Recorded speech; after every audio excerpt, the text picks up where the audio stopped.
fácil hablarle y enseñar, pero realmente es un privilegio poder hacerlo y realmente para mí mi deseo es que lo que estoy diciendo sea lo que Dios me puso en mi corazón y que sea de beneficio para cada uno de nosotros también. Estuve pensando en algo, nosotros muchas veces vemos injusticias. Hay cosas que no nos gustan. Realmente en estos años ese es un tema que estuvo mucho en mi corazón, viendo cosas que para mí no eran justas. Entonces, a veces uno se pregunta y pide a Dios, pregunta a Dios, ¿por qué Dios permite que pasen estas cosas? Hay muchos inconversos que también dicen esto, pero ellos no lo dicen como porque creen en Dios, sino porque quieren ir en contra de todo lo que es Dios. Entonces por ahí te dicen, bueno, porque si Dios existe, ¿por qué hay hambre en la tierra? ¿Por qué hay guerra? Pero ya esto es un poco otro tema. A veces pasa que nosotros preguntamos, pero Dios, ¿por qué está permitiendo esta cosa en mi vida o por ahí alrededor de mi vida? Y vemos cosas que realmente no son justas y no tendría que ser así.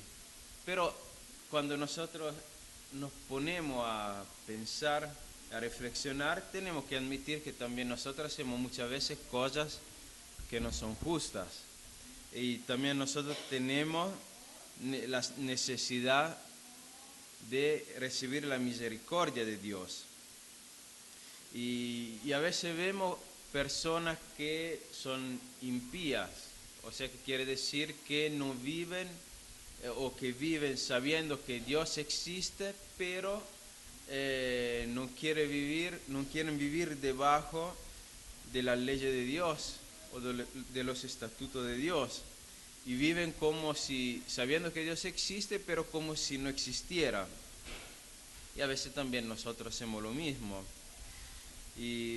Pero parecen que los que realmente nos siguen a Dios viven mejor que nosotros.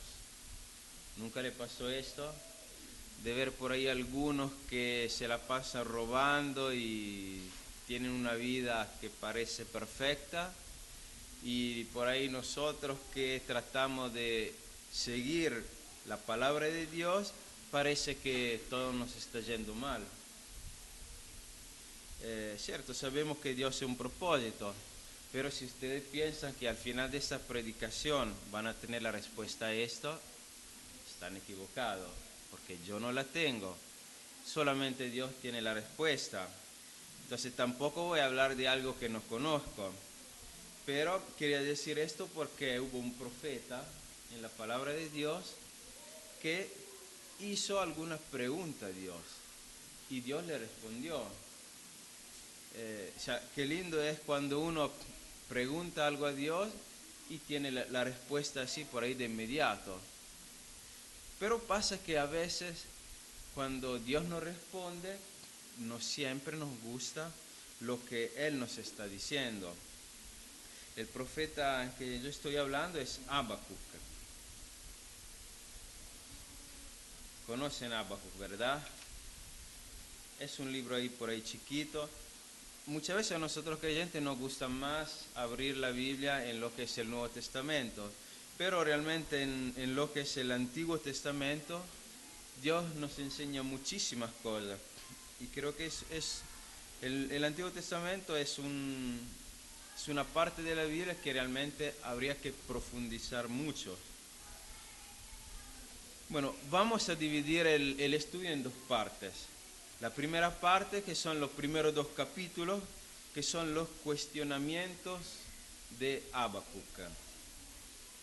La segunda parte es el último capítulo, el capítulo 3, que es la alabanza de Habacuc. Vamos a ver dos cuestionamientos y dos respuestas de Dios en los primeros dos capítulos y al final la canción de Habacuc. Vamos a ver el primer cuestionamiento. ¿Todos tienen el libro? Creo. Muy bien. A veces ya en Italia cuando voy a abrir la Biblia en uno de estos libros, entre comillas, un poco raro, tengo que esperar media hora antes que encuentren el Habacuc y luego ya se acabó el estudio. No, mentira, porque yo a veces hablo 45 minutos, entonces por ahí van a seguir los últimos 15 minutos. Pero bueno, vamos a leer los primeros 4 versículos. Siendo que yo tengo una Biblia de las Américas, porque me encuentro muy bien con este tipo de traducción, entonces voy a pedir por ahí a algunos hermanos que sé que casi todos tienen una Reina Valera del 60, si pueden leer por favor los primeros 4 versículos del capítulo 1.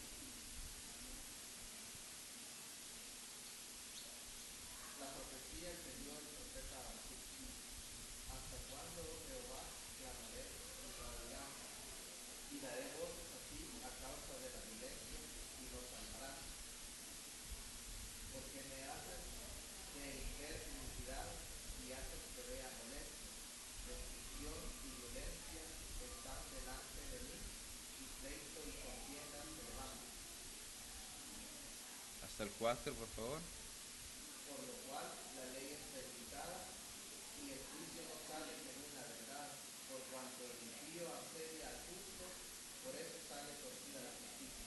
Bueno, muchas gracias. ¿Por qué se queda callado Dios? ¿Por qué Dios no dice nada? ¿Qué estaba pasando? En los tiempos de Habacuc era un tiempo en que el reino de Judá estaba viviendo uno de los peores momentos de su historia. Y había robo, los reyes no conducían el pueblo según la palabra de Dios. Los sacerdotes no hacían que el pueblo siguiera a Dios, había otros ídolos. Era una situación en que cuando no hay la dirección de Dios, lo que abunda es la violencia. Por eso el profeta clama a Dios y le dice violencia y como que él no hace nada. Hay iniquidad, el profeta veía todas las cosas y realmente decía, pero ¿por qué Dios está permitiendo esto? Mira esto, esta gente que vive sin temor de ti y por ahí se enriquece y parece que no va a pasar nada. ¿Por qué el pueblo tiene que vivir de una manera así perversa? Y en el versículo 2 dice, ¿hasta cuándo, oh Señor? ¿Hasta cuándo tengo que seguir viendo estas cosas? Es injusto. O sea, Dios es tu pueblo, ¿por qué lo dejas así? Con su pecado, viviendo en el pecado y no haces nada. La ley como para nada, ¿para qué tener ley si nadie la respeta? Y el impío prospera, la maldad era total. Entonces, estoy seguro que cada uno de nosotros tuvo una de esas experiencias, sufrió por el pecado, por ahí de creyentes, por ahí creyentes nos hicieron mucho daño. Y pienso que si cada uno de nosotros estuviéramos en el lugar de Habacuc, hubiéramos dicho lo mismo. Dios, ¿por qué estás permitiendo esto? Y qué lindo ver porque después desde el el versículo 5, Dios responde. Así que si por ahí otro hermano, por favor me pueda leer desde el versículo 5 hasta el 11.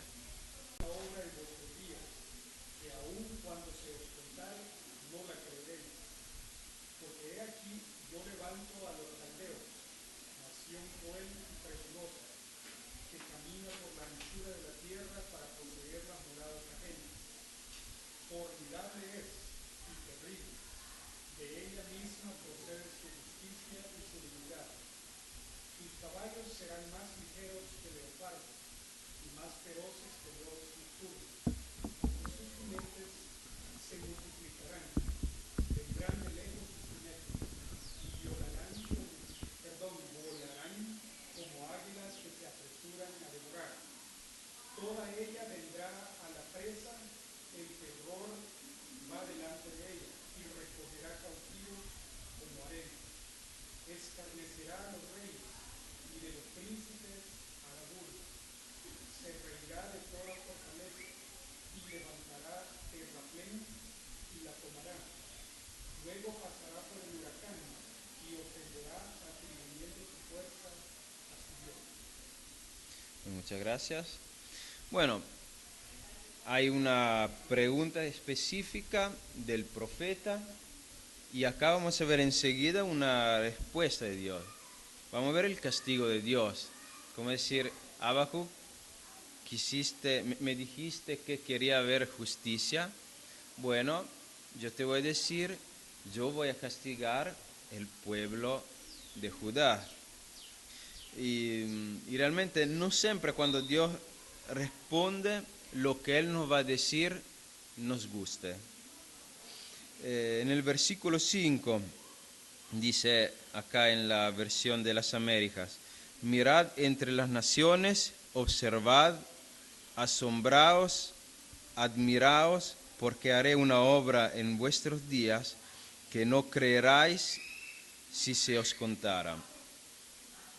En esta versión te pide 2 veces de mirar y observar, lo utiliza 2 veces este verbo, y después repite 2 veces asombraos y admiraos.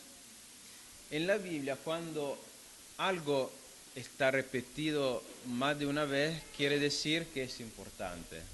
Esa es una regla cuando uno estudia la Biblia. Cuanto más una palabra es repetida en una parte o en un versículo, más tiene importancia.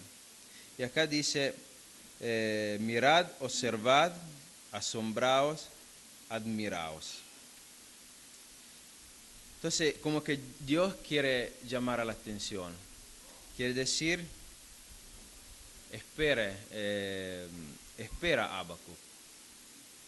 Mira lo que voy haciendo y asombrate por la obra que voy a estar haciendo. Y la obra que Dios está pensando para, en alguna forma, seguir su plan con el pueblo de Dios, era castigar al pueblo de Dios. Y castigar de una manera muy dura.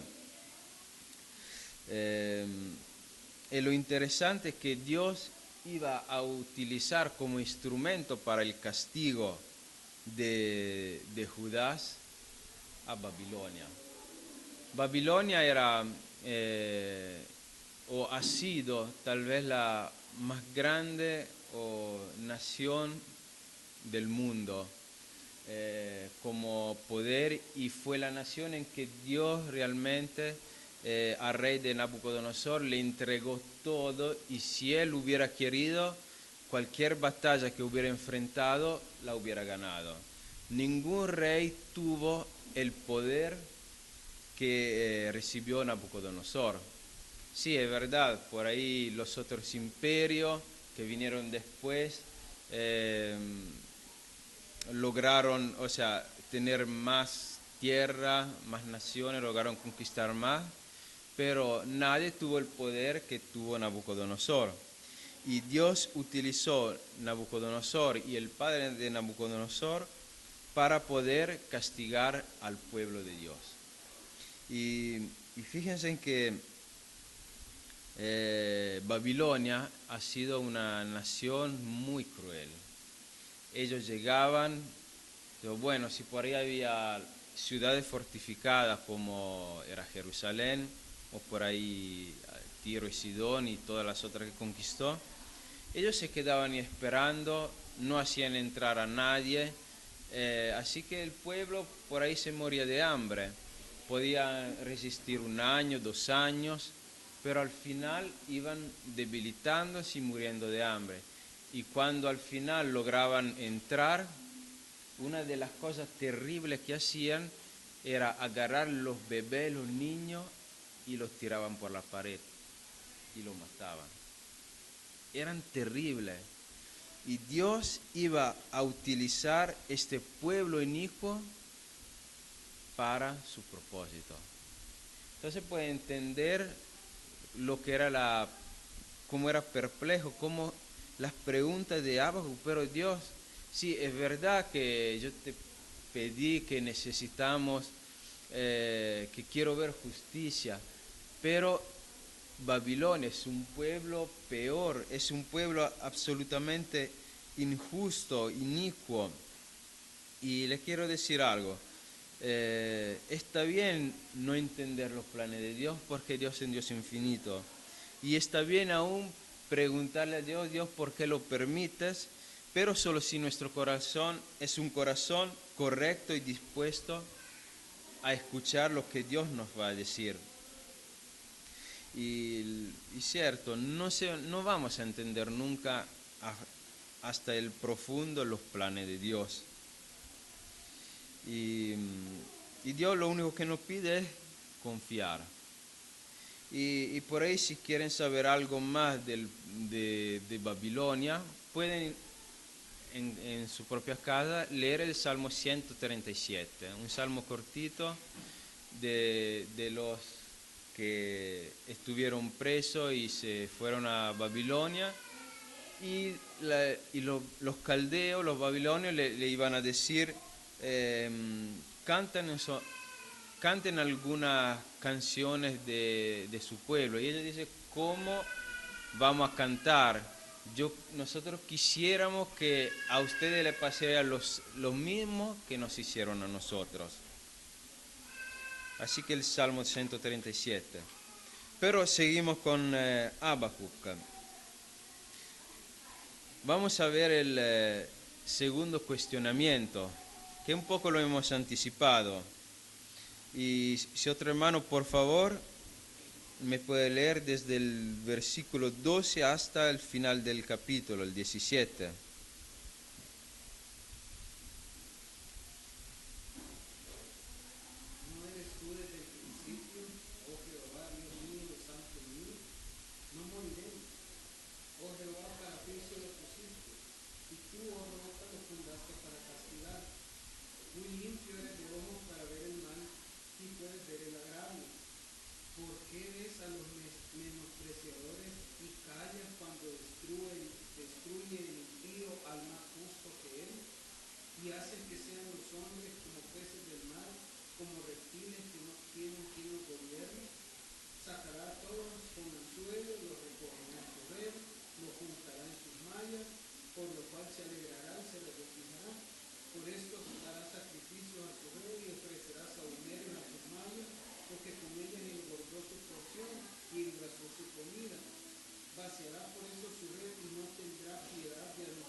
Bueno, el impío, los caldeos, no van a destruir, sí, gente impía, pero no tan impía como son ellos. Entonces, Habacuc no entiende, pero como ya hemos dicho, los planes de Dios no son nuestros planes. Y no siempre tenemos que realmente entender todos los porqués de Dios. Le hago un ejemplo. Expliquen el significado de la cruz. Miren, Dios odia al pecado. El plan de salvación lo conocemos todos, bien sencillo. Y Dios se hace hombre para pagar por el pecado y en favor de los pecadores. Y después resucita y espera que los pecadores confíen en Él para recibir salvación. Y sabemos que la sangre nos limpia de todo pecado, pero nosotros tenemos que confiar en un carpintero de una pequeña nación como Palestina que vivió hace 2000 años y que nunca hemos visto, y tenemos que creer que este carpintero es Dios que hizo el cielo y la tierra. O sea, ¿lo podemos lograr entender? Sí, por ahí sabemos y hasta los niños lo pueden aceptar, pero ¿podemos lograr en lo profundo entender esta obra? saben que eso va a ser el tema de la eternidad y va a ser un tema que nunca se acaba. Porque cuando Dios hace algo, lo hace de una manera que es en un sentido incomprensible para los hombres, pero entendible para los niños. Y es de lo más increíble. Y hasta Pablo cuando hablaba decía que la cruz es una locura para los gentiles, porque ellos no podían entender un Dios que no solamente servía, sino que iba a morir por los hombres. Cuando los dioses de los gentiles eran dioses que por ahí llegaban para tomar el mejor vino, las más lindas mujeres y todo para sí, para ser servidos, esos eran sus dioses, pero el Dios único y verdadero es un Dios que vino no para ser servido, sino para servir y dar su vida como precio de rescate, como dice la Biblia, por muchos.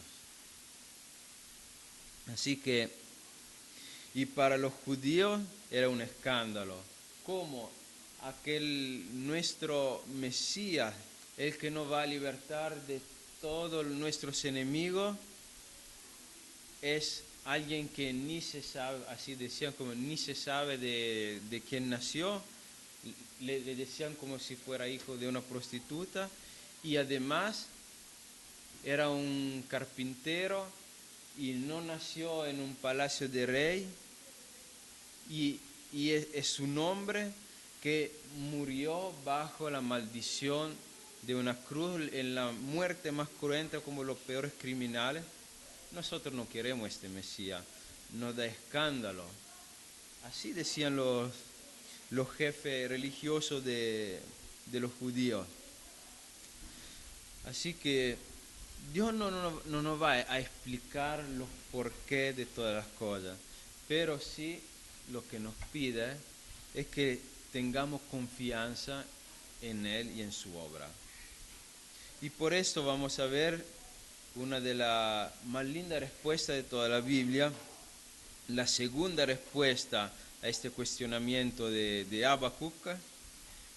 Y si otro hermano más, por favor, me puede leer los primeros 4 versículos del capítulo 2.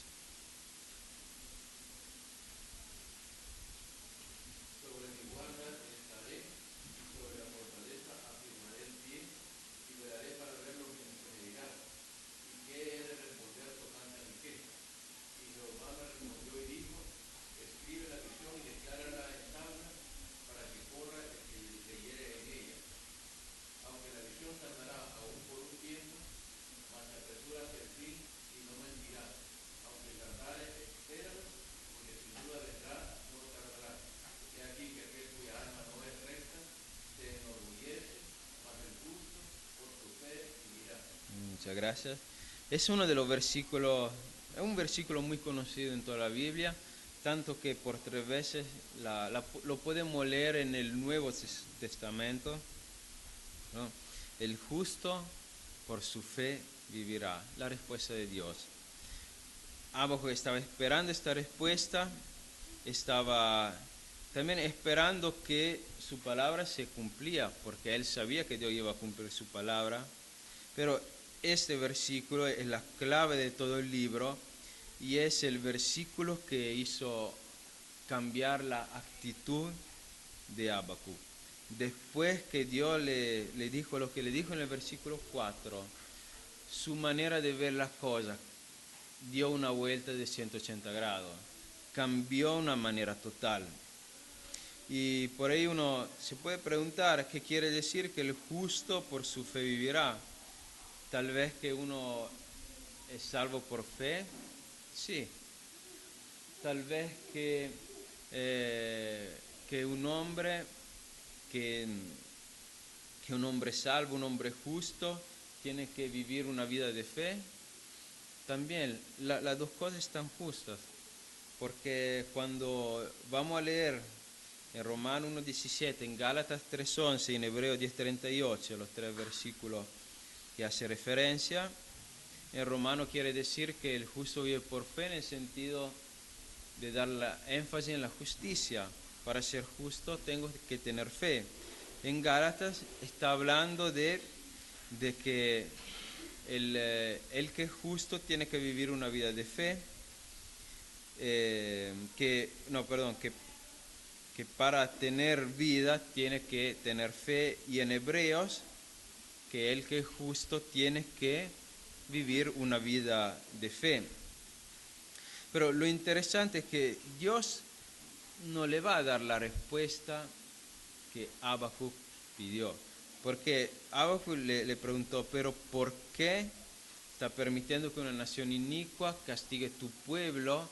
Que además por ahí van a decir que ellos ganaron y no iban a conquistar gracias a su Dios, y dice que ellos adoraban a su propia fuerza, así que cada vez que conquistaban a alguien, decían que ellos y sus dioses son mejor que los dioses de los demás. Entonces, ¿cómo Dios iba a permitir que un inicuo menospreciara el nombre de Jehová? Pero Dios no le va a dar la respuesta, esta respuesta que Habacuc estaba esperando. Dios le está diciendo lo que Habacuc necesitaba oír, que por ahí él tenía orgullo, pero si quería vivir, vivir físicamente, pero aún si quería la vida eterna, tenía que tener fe en Dios y no preguntarle por qué, sino confiar en lo que Dios iba a hacer. Entonces, qué lindo ver cómo cambia la actitud. Es interesante porque desde ahora en adelante todos los profetas que estuvieron hablando, que recibieron mensaje de Dios, iban a decir esto: los caldeos iban a llegar. Si ustedes quieren escapar hacia Egipto confiando en que Egipto les va a ayudar, yo los alcanzaría y los mataría. Y muchos profetas hablaron de esto, pero había un montón de falsos profetas que estaban diciendo el opuesto, que Dios iba a ayudarles y los caldeos no iban a vencer, pero esto no iba a pasar. Y los falsos profetas murieron, y el último profeta que estuvo hablando por parte de Dios al pueblo fue Jeremías en esta situación. Y Jeremías hasta siguió el pueblo que estaba huyendo hacia Egipto para convencerle a regresar y rendirse a los caldeos. Y al final Jeremías murió allá en Egipto, pero los profetas iban a decir esto. Entonces, cuando un profeta decía esto, ¿qué iban a decir los demás? Iban a decir: tú te pusiste de acuerdo con los caldeos para matarnos y ellos por ahí iban a salvar tu vida.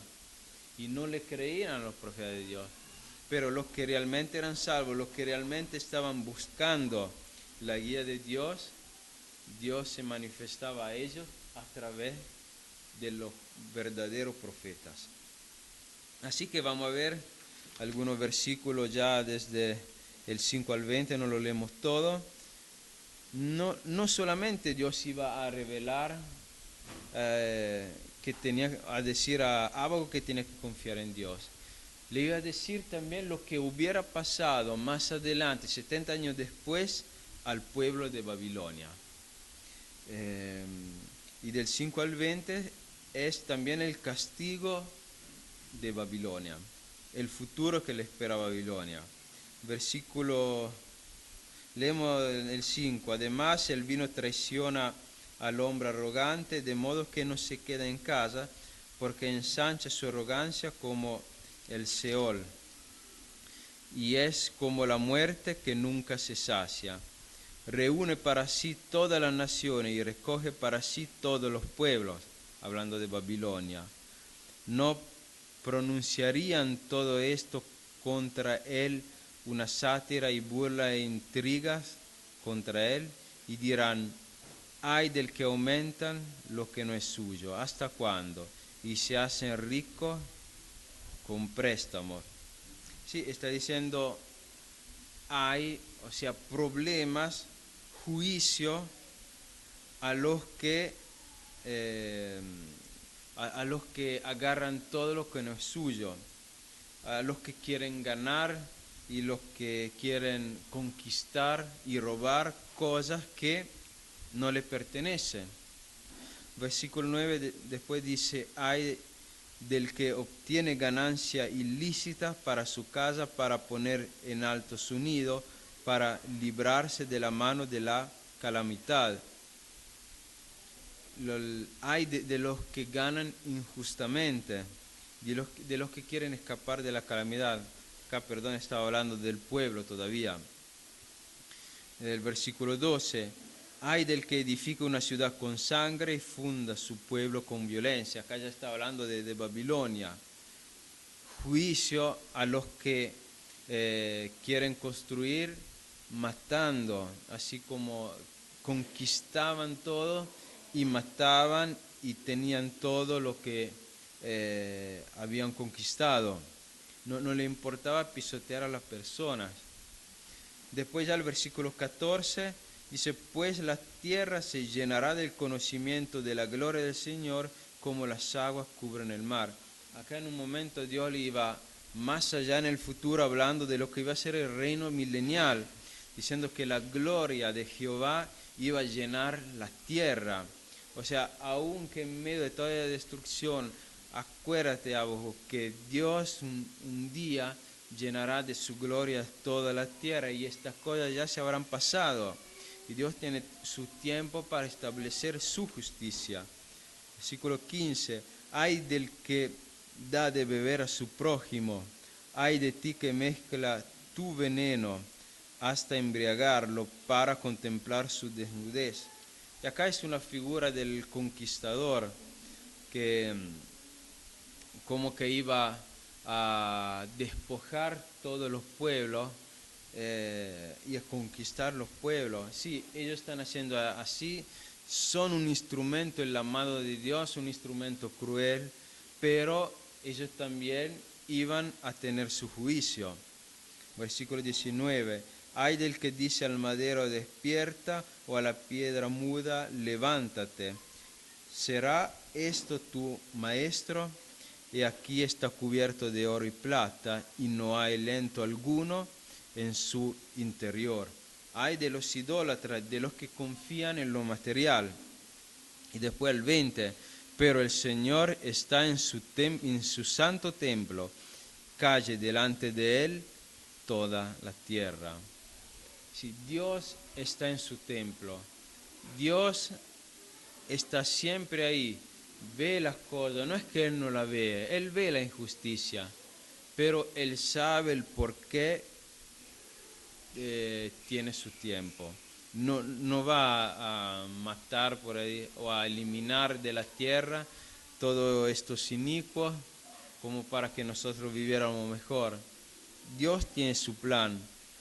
Y qué lindo ver porque después que Habacuc recibe su respuesta, en lugar de seguir quejándose, ¿qué hace? Escribe una canción. Acá dice al capítulo 3 vamos a ver la alabanza de Dios. Dice, oración del profeta Habacuc en tono de Sigionot, que es algo típico de las canciones. Y si vemos justo el último versículo, en la parte final dice, para el director del coro, con mis instrumentos de cuerda. Entonces entendemos que Habacuc escribió una canción. Generalmente las canciones se cantan cuando uno está alegre. Cierto, hay canciones tristes, pero y hasta hay salmos tristes, pero Habacuc no se queja. Habacuc escribe una canción.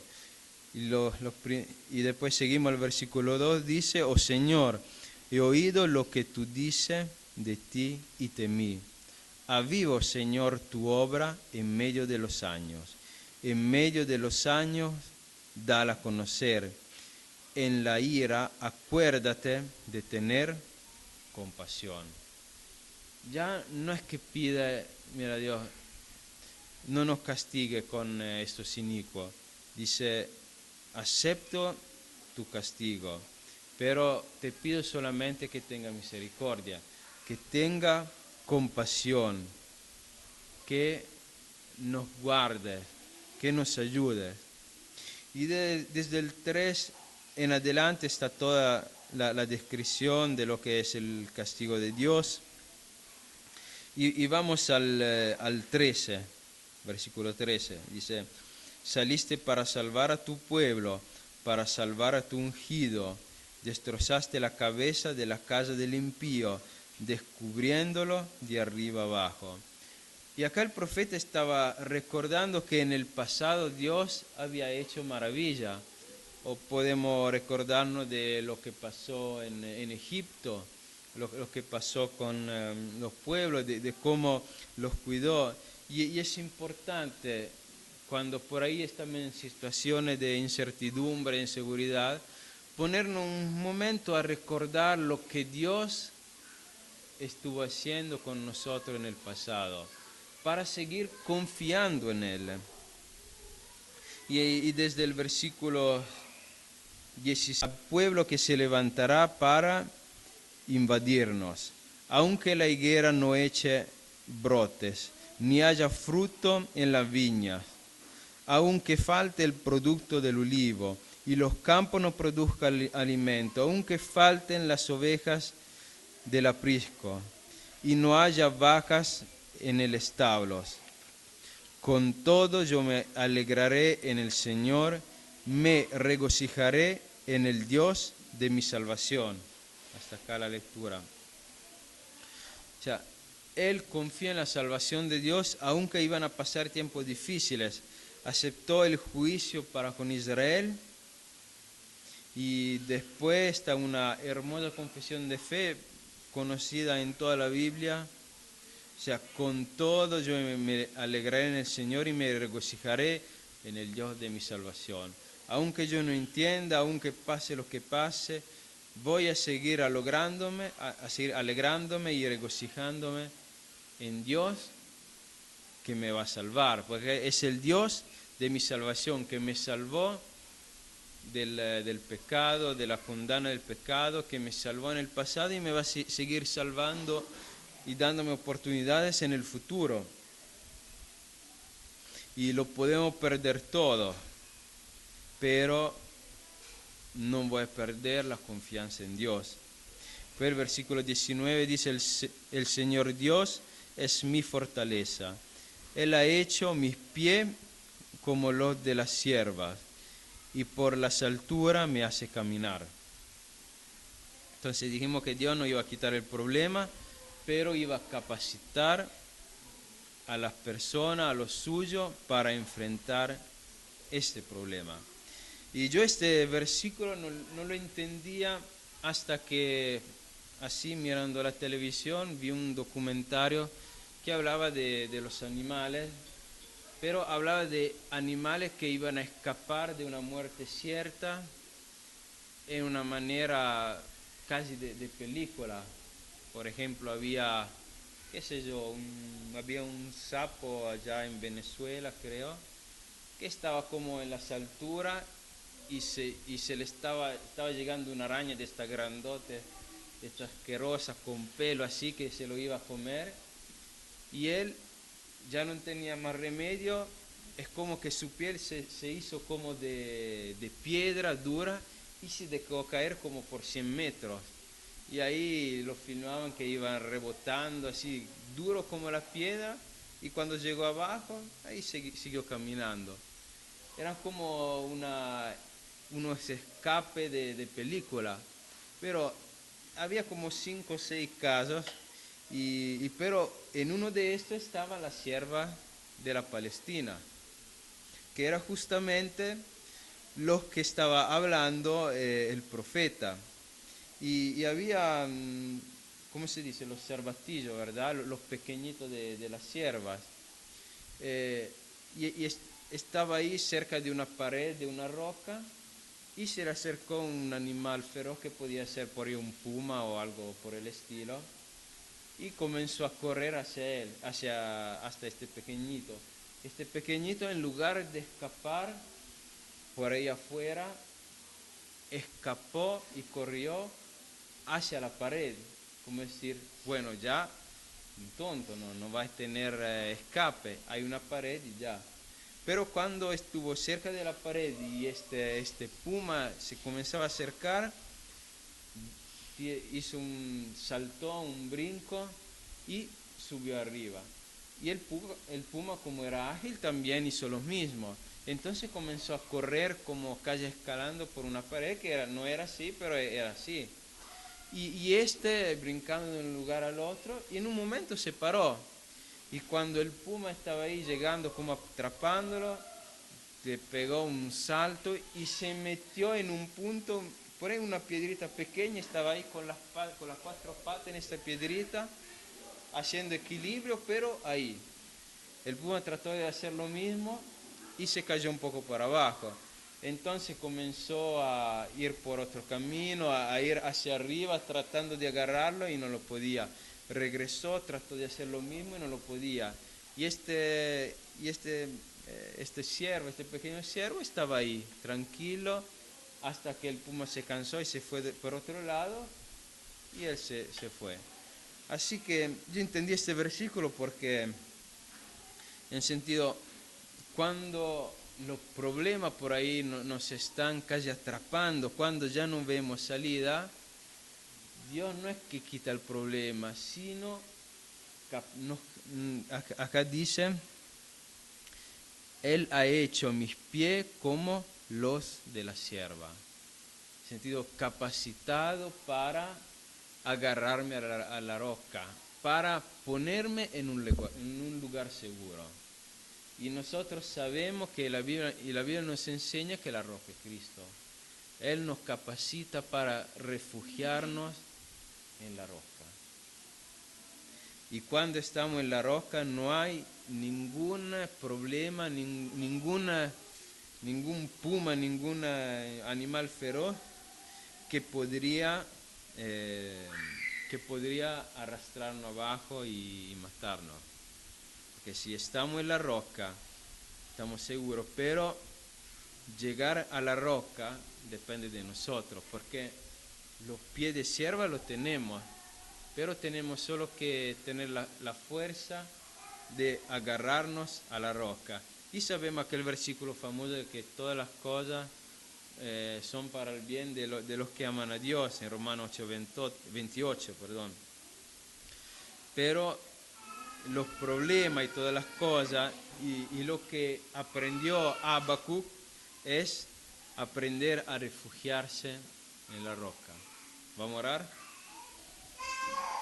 Padre, estamos muy agradecidos por lo que has hecho en el pasado y lo que vas a seguir haciendo en nuestra vida.